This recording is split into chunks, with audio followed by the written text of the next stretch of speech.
I used to think strength was something you could easily see from across a room. I remember watching a guy in the gym who looked completely unremarkable quietly walk up to a loaded barbell. He did not look like an athlete, and he certainly did not look like someone about to break a personal record. Yet he lifted that weight with a level of control and calmness that caught everyone around him entirely off guard. In that single moment, everything I thought I understood about physical capability completely crumbled right before my eyes. We live in a culture that constantly confuses visual size with actual real-world capability and physical resilience. But the most dangerous kind of power is almost always the kind that remains completely hidden beneath the surface. What you are seeing in those moments comes down to pure neuromuscular efficiency. Your brain speaks directly to your muscular system using electrical signals sent straight through motor neurons. When someone lifts far beyond their visible size, their central nervous system is firing with exceptional coordination. This process relies heavily on motor unit recruitment and high rate coding within the nervous system itself. Instead of needing massive tissue volume, the brain instantly coordinates every single available muscle fiber at once. It is the physical equivalent of turning on every single light in a house simultaneously. Someone with higher neural drive generates massive force without ever needing to build larger physical muscle mass. For years, I spent every week chasing a specific look in the mirror. I bought into the idea that if I looked bigger, I would automatically feel stronger and more capable. But reality hit hard when I found myself outworked on basic real-world tasks by people half my size. I realized I had spent years building a house out of hollow cardboard instead of solid reinforced steel. It is a frustrating realization when you realize your physical appearance does not reflect your actual physical utility. We get trapped in the aesthetic feedback loop, completely forgetting what our bodies are built to perform. Real capability does not care about your reflection.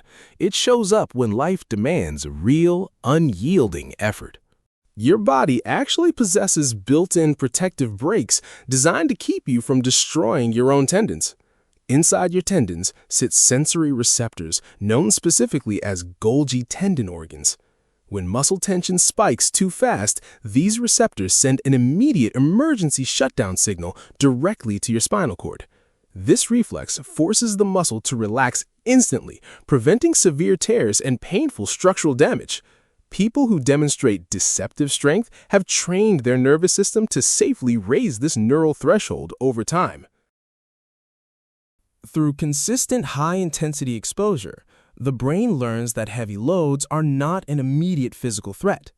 By gradually dampening this inhibitory feedback, the mind permits the body to unleash its total hidden mechanical force.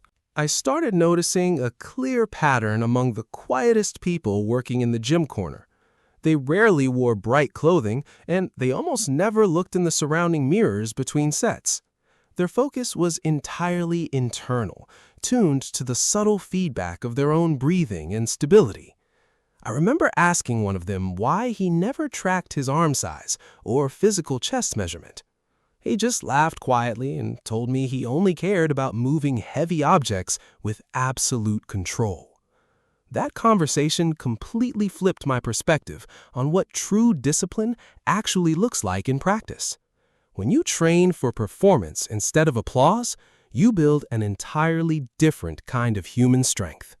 Your brain will always convince you that you are completely exhausted long before you actually are.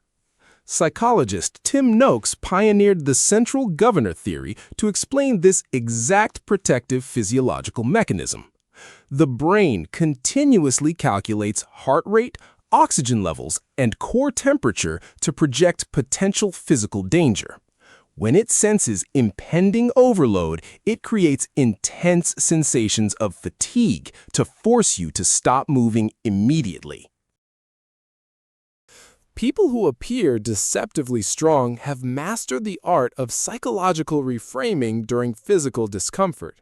They recognize that early sensations of fatigue are merely subconscious suggestions rather than hard physical limits. By interpreting these neural signals as simple data, they push past perceived limits while maintaining physical safety. When you stop measuring your worth by external appearance, your entire relationship with your body shifts. You begin to appreciate your physical form for what it can endure, rather than how it looks. I stopped worrying about whether I looked like the strongest person standing in the room. Instead, I focused on building quiet resilience, physical longevity, and a calm, unshakable central nervous system. True power is not a show you perform for an audience or a reflection in a mirror. It is the silent, grounded confidence of knowing your mind and body can handle whatever burden comes. When you master the psychology behind real strength, you no longer need to prove anything to anyone. You can watch the rest of this ongoing series right now over on our channel. Click the next video on your screen to keep exploring.